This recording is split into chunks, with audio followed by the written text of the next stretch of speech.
తెలంగాణ ప్రభుత్వానికి ఊరట. దేశ అత్యున్నత న్యాయస్థానమైన సుప్రీంకోర్టులో తెలంగాణ ప్రభుత్వానికి ఊరట లభించింది.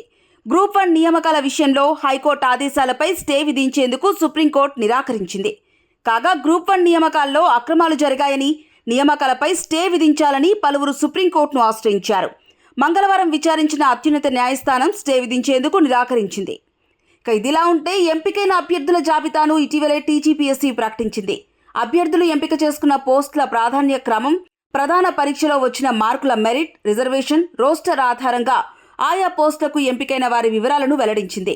మొత్తం 563 పోస్టుల్లో 562 పోస్టులకు అభ్యర్థులను ఎంపిక చేసినట్టు టీజీపీఎస్సీ చైర్మన్ బుర్రా వెంకటేశన్ తెలిపారు. మరొక పోస్టును న్యాయ వివాదం నేపథ్యంలో హోల్డ్లో పెట్టినట్టు పేర్కొన్నారు.